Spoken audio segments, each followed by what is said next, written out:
For those of us who value liberty, it's a blessing to be longed for, to be fought for, to sacrifice one's life for if needed.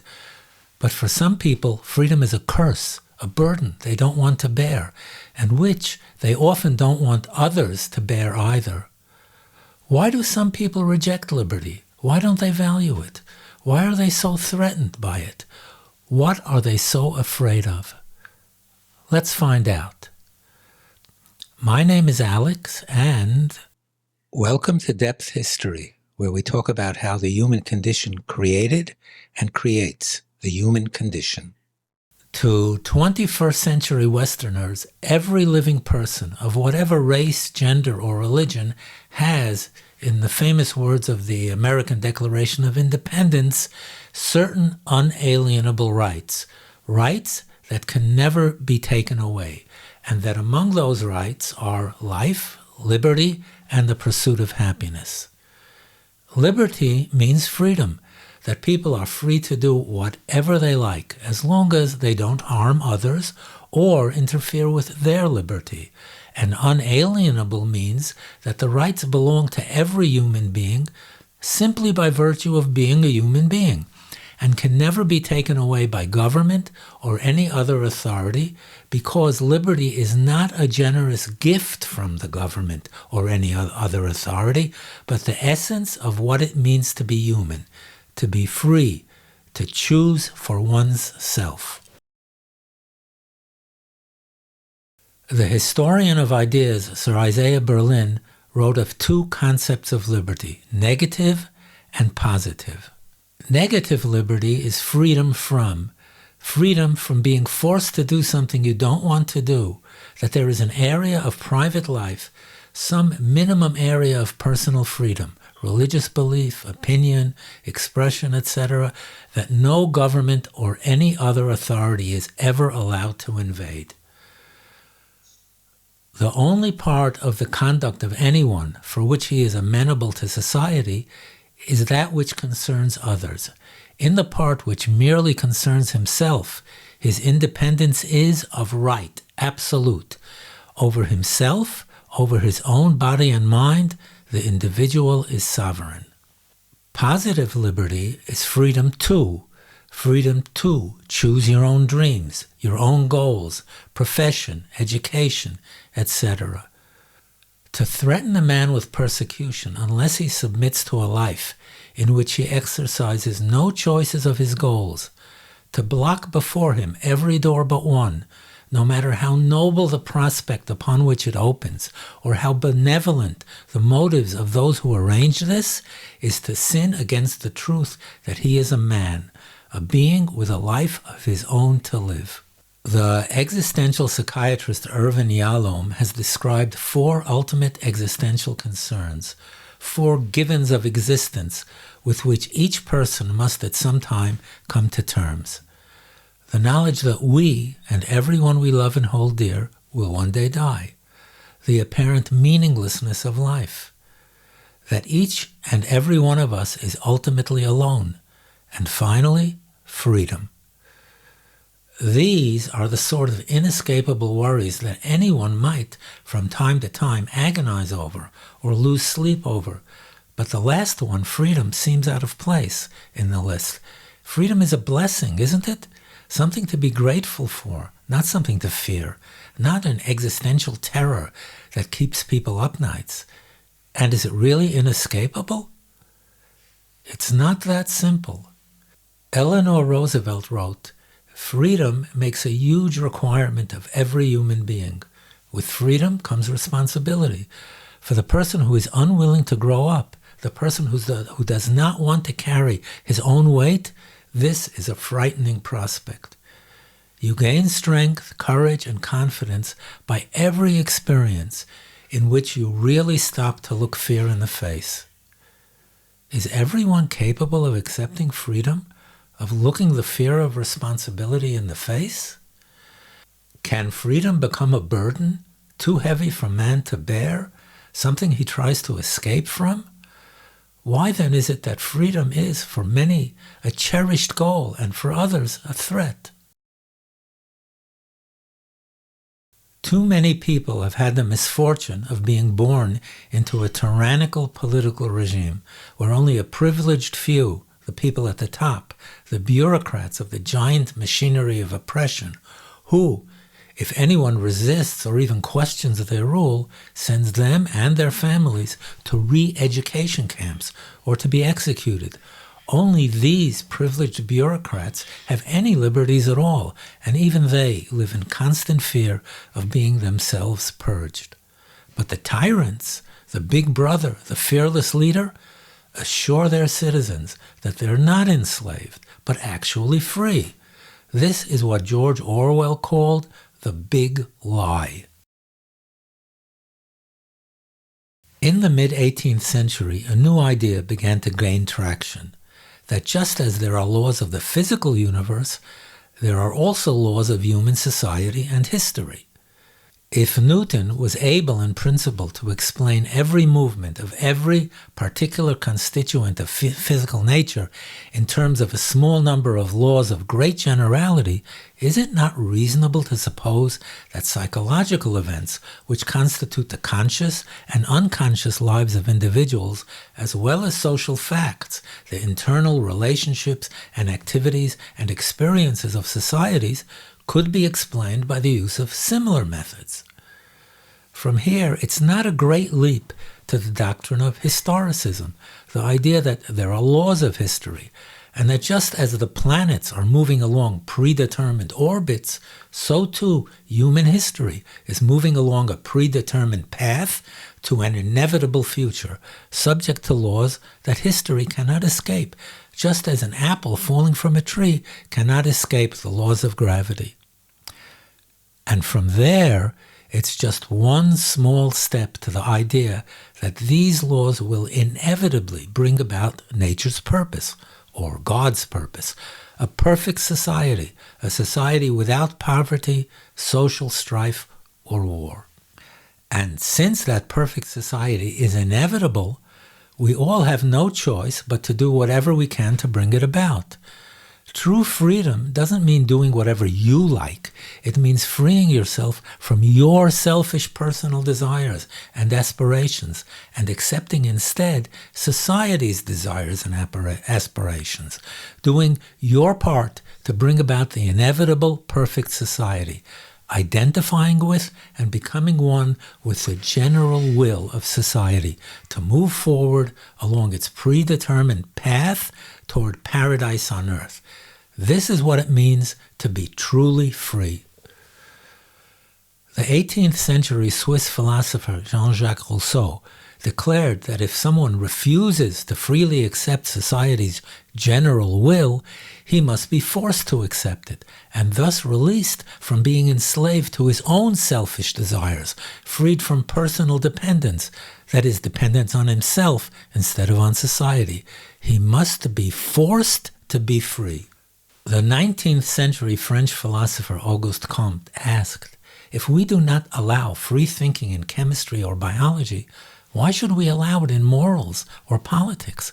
There can be only one correct way of life, and anyone who refuses to conform to it must be dragged to it by force, because deep in his heart of hearts, he really and truly knows what is right, and he really and truly wants to conform. He doesn't yet know what his true self wants, only what his false self wants. But his fearless leader does know. It's only stubbornness, obstinate pig-headedness that makes him want to rebel. And by forcing him to conform, fearless leader is in fact setting him free, granting him true freedom, liberating his true self from his false consciousness. Of all the 19th century thinkers who claimed to have discovered the true laws of history and who adopted Rousseau's contempt for personal liberty, Karl Marx had the greatest impact. The Marxist states established by Lenin, Mao, Kim Il-sung, and other socialist communist regimes forced many millions of people to be free against their will, while in reality enslaving them and sending them to re-education camps and murdering many of them, all the while telling them that by allowing themselves to be imprisoned or executed, they were selflessly doing their part to build the inevitable perfect society, the paradise of a dictatorship of the proletariat. But not everyone who is without freedom has had it forcibly taken away. Some people voluntarily give up their freedom because consciously or unconsciously they want to evade responsibility. They want to avoid being blamed when things go wrong. Joining a cult, a group with a great devotion to a person, ideology, or movement, especially as manifested by a body of admirers, means that no matter what happens, you will never be blamed. You are unburdened by both freedom and responsibility. The cult's fearless leader, who has generously taken upon himself the burdens of your freedom and responsibility, might be a religious leader or a prophet. The ideology might be a plan to eliminate economic injustice, for example, socialism, and the movement might be, for example, climate activism. The specifics don't really matter. The infallible, fearless leader is always right about everything. He can predict the future, and he can tell you the right thing to do in every situation. He can solve all of your problems, and his orders must always be obeyed without hesitation. There's often also a hushed-up element of sexual exploitation involved in the cult, something nobody wants to talk about. Cult leaders are also strongly encouraged to make generous contributions to fearless leaders, which he might use to buy a fleet of 93 very expensive Rolls Royces, as Bhagwan Sri Rajneesh, the founder of the Rajneesh movement, did in the 1980s. His cult members weren't scandalized by his spending their money. On the contrary, they saw it as a sign of his great success, their own success. What does membership in a cult do for people? It frees them from making any and all decisions, great and small. Giving up freedom, letting somebody else make every decision for you, letting somebody else tell you what to do and what not to do, letting somebody else set your goals and ambitions for you, can be very comforting. It means you never have to think for yourself, never have to accept responsibility for anything. If things don't work out, it means never having to say, I'm sorry. Instead, it means you can say, I did everything exactly as a fearless leader told me to do, so it's not my fault, and no one can blame you. What about the next generation of members? How does the cult ensure that children will remain in the cult when they grow up? By telling them that they're incompetent, that they'll never be able to survive in the outside world by themselves, that they'll be total failures, so they should stay in the cult where they'll be safe, where they'll be taken care of. In exchange, all that's asked of them is to be loyal to fearless leaders and to the group. If children refuse to buy into the cult's way of life, if they don't obey, if they rebel, as young people often do, they're thrown out of the cult, abandoned on the side of the road, with no preparation, no money, no food, no family, with nothing. The cult member surrenders his autonomy. He is no longer a human being who chooses for himself. Fearless leader makes all the life decisions for him. How to dress, what to eat, whom to marry, how many children to have, where to live, what profession to practice. Sometimes also when, where, and how to die.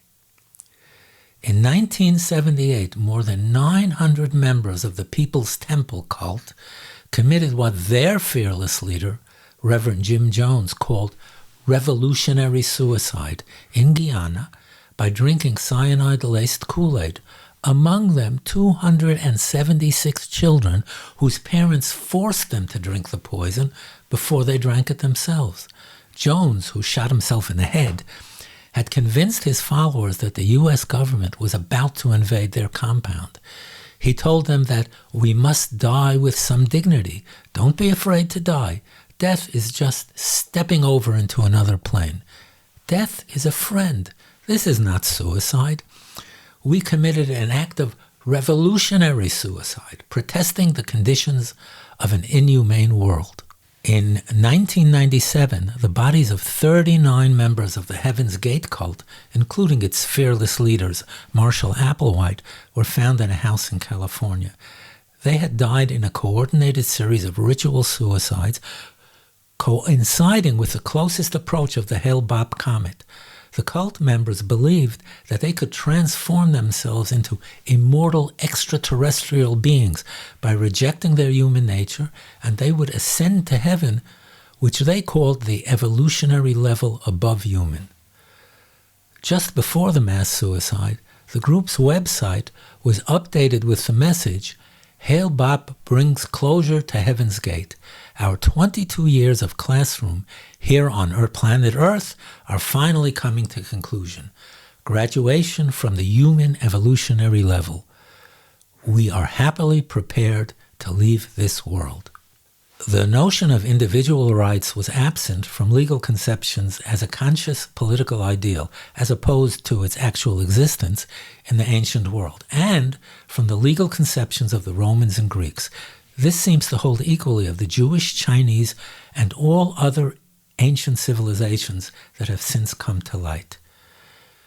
Even though the Hebrew Bible told the Israelites to proclaim liberty throughout the land and to all its inhabitants, freedom of the press, democratic elections, and similar 21st century freedoms were obviously not the intention.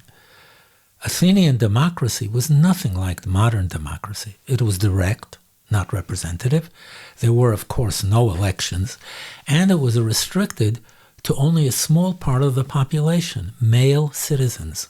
Women, half the population, were excluded, along with slaves, a fourth of the population, and tradesmen. None of these groups had any kind of liberty. In early modern Europe, the word liberty meant the special rights of a specific community, freedom from certain taxes, the exclusive right to hold a trade fair, etc. The word had nothing to do with personal freedoms, of which there were very few, if any. It was only with the advent of printing and of the Protestant Reformation that it even became possible for anyone to envision freedom of expression and religion, and so on, for anyone. The road to attaining these freedoms, which we in the West often take for granted, was long and bloody, and there have always been those who sought to deny freedom for themselves and for everyone else. If you're interested in learning more about freedom and those who don't want you to have any, I've included a list of books to read in the description below. Please join me for the next videos, where we'll be examining in detail individual areas like the rise of religious skepticism and disbelief, human rights, women's rights, and more.